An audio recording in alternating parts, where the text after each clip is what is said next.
RJD के MLC Rambali Chandravanshi Dangi समाज, चौरसिया समाज, तेली समाज को अति पिछड़ों की श्रेणी से बाहर करने की मांग कर रहे हैं। उन्होंने नीतीश कुमार पर गंभीर आरोप लगाए हैं कि नीतीश कुमार ने अति पिछड़ों का हक मारने की कोशिश की है। हमारे साथ अल्पसंख्यक कल्याण मंत्री है जमा खान जी, उनसे जान लेते हैं। जमा खान जी, आरजेडी के एमएलसी ये आरोप लगा रहे हैं, किस तरह से देखते हैं? जो बात आप कह रहे हैं, बात मैं नहीं सुना हूँ। वही सवाल हमारे नेता ने, आप भी जानते हैं, हमारे नेता बराबर सबके हित के बारे में सोचते हैं, सबके हित के बारे में काम भी करते हैं। जो उन्होंने कहा अति पिछड़ों समाज के लिए हित की बात की, हित की काम किया। जहाँ तक सुनने में आया कि कोर्ट में भी मामला चल रहा है, कोर्ट का भी मामला हो गया। रही सवाल कौन क्या बोल रहा है, उधर मैं टिप्पणी नहीं करना चाहता, आलोचना नहीं करना चाहता। हम सब महागठबंधन परिवार हैं, हमका हमारी एक लड़ाई, लंबी लड़ाई है, चूँकि देश को बचाना है, देश के हित के बारे में सोचना है, देश के हित और देश के विकास के लिए, देश के मान सम्मान के लिए। देश का नुकसान हो रहा था, भाईचारा बिगड़ रहा था, उसको लेकर हम सब लोग एक होकर पूरे देश के अंदर जो विपक्ष है महागठबंधन तैयार किया, हम लोग एक हुए हैं। तो कौन क्या कर उधर नहीं जाना है, लेकिन हमारे नेता को आप भी जानते हैं कि सबके बारे में, हर समाज के बारे में अच्छा सोचते हैं, अच्छा काम करना चाहते हैं, उनके विकास के बारे में सोचते हैं। विकास को लेकर उन्हें काम भी किया था कि उससे विकास होगा उनको। लेकिन जहाँ तक कोर्ट का मामला भी इसमें चल रहा है, कोर्ट का क्या फैसला होता है उसको देखा जाएगा। तो यात्रा निकाल रहे हैं, उस यात्रा से फर्क पड़ेगा? वही एमएलसी, आरजेडी के एमएलसी जो यात्रा निकाल रहे हैं कर्पूरी ग्राम से पटना तक, और यहाँ पर बड़ा सम्मेलन भी होगा अति पिछड़ों के समर्थन, अति पिछड़ों के फेवर में।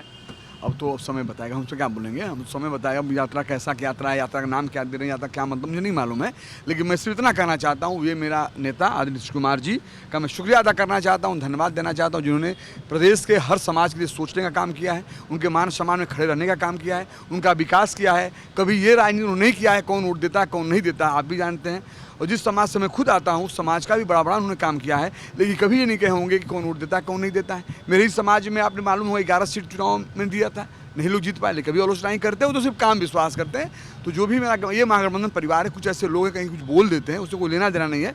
हम लोगों का विश्वास है महागठबंधन पर, हमारे नेता पर, हमारे नेता के नेतृत्व में हिंदुस्तान में कहीं भी लड़ाई लड़ेंगे, लड़ सकते हैं। अच्छा, उपेंद्र कुशवाहा का एक स्टेटमेंट आप सुन रहे होंगे, ये माना जा रहा है कि डोरे डाले जा रहे हैं। हम ये सब नहीं, हमने सुने, अब क्या बोले, उधर नहीं जाना हमको। उपेंद्र कुशवाहा तो कह रहे हैं कि नीतीश कुमार वहाँ कंफर्टेबल नहीं है। हम बता रहे, उन्हें कह रहे हैं आपको अपने घर में आराम है, मैं कहूँ आराम मतलब नहीं हुआ, ये तो आपसे पूछा जाएगा ना।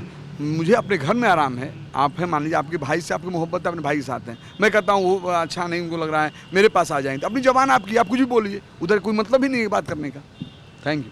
तो जमा खान थे और इन्होंने साफ तौर पर कहा कि उपेंद्र कुशवाहा के स्टेटमेंट का कोई मतलब नहीं बनता है। जहां तक रामबली सिंह चंद्रवंशी की यात्रा का सवाल है, अति पिछड़ों के हक को लेकर के यात्रा कोई भी कर सकता है, लेकिन नीतीश कुमार ने जो अति पिछड़ों के लिए किया है वो सारी दुनिया के सामने है और सभी इस बात को जानते हैं। ये जेडीयू के मंत्री का दावा है। कैमरा पर्सन आनंद के साथ आशुतोष चंद्र, न्यूज़ पटना।